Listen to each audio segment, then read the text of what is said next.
uninterrupted economic growth. Then, beginning in the autumn of 2008, trouble. What went wrong?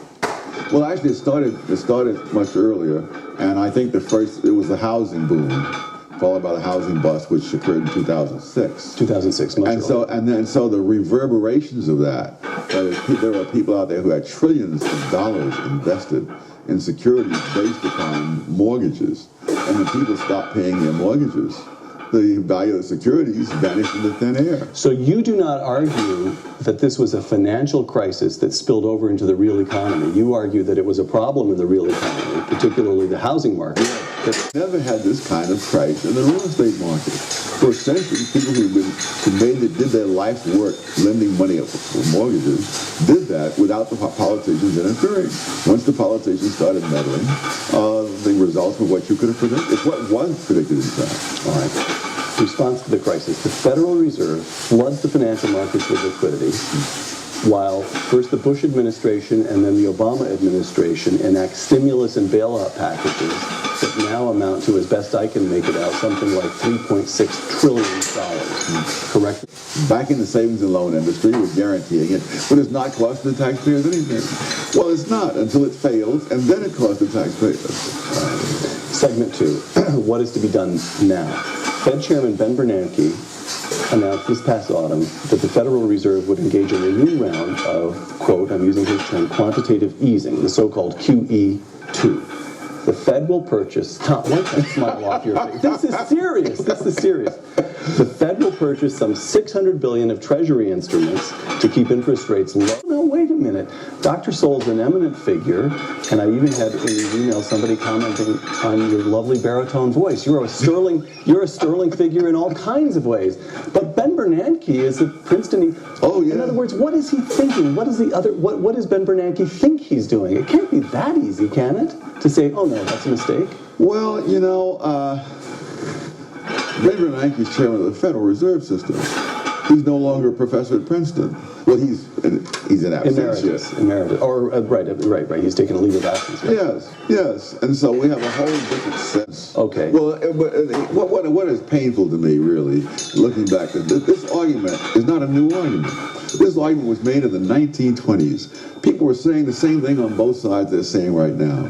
The difference is that 75 years have elapsed, and there have been 4 administrations of both parties that have reduced high income tax rates. Every single time. Name them. Coolidge, Kennedy, Reagan, and George W. Bush. Right. Every single time, the reduction in the tax rates has led to an increased problem. China. There are constant predictions that soon, maybe within a decade or so, the Chinese economy will become as big as ours. So, bigger economy than ours, that sounds in some way something about which we ought to be nervous. On the other hand, there are 14 times as many Chinese as Americans. So when their economy becomes as big as ours, it only means that their per capita... I think sub-rows of fascism. Fascism being different from socialism in that the private ownership is there, but the government tells people what to do. And what about China? Do you believe that they can continue to sustain high economic growth rates without some? Sure to join us on our website at hoover.org/UK or on Facebook at facebook.com/UNC-knowledge, facebook.com/UNC-knowledge. Joining us today, John Stossel, host of the Thursday primetime show on Fox Business, Stossel.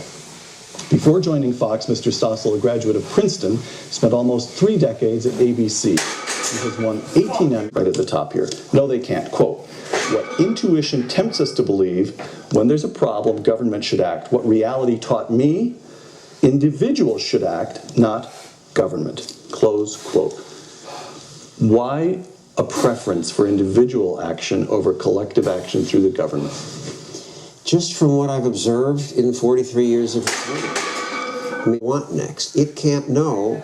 I mean, you may want every ounce of health care, and you may choose to spend your last penny on health care. I'm someone who would rather take risks and have a shorter life, and government can't know it for everybody. Hayek also said, the curious task of economics is to teach man how little he knows about what he imagines he can design. And that's right on. Still And right on. It's my job to oppose government arrogance to think you can create wealth by destroying things. Nancy Pelosi believed that and said that after the Haitian earthquake. This will cause a boom in Haiti, she said, construction work. Paul Krugman, Nobel Prize okay, winner, I was going to go ahead. believed it and said that about 9/11. But it will cause some concern. But it's The great Keynesian example is the economic benefit to the United States of the Second World War. Please. That means we have to make choices. When it comes to paying down the deficit and investing in our future, should we ask middle-class Americans to pay even more at a time when their budgets are already stretched to the breaking point? Or should we ask some of the wealthiest Americans to pay their trillion. Now we're approaching 4 trillion.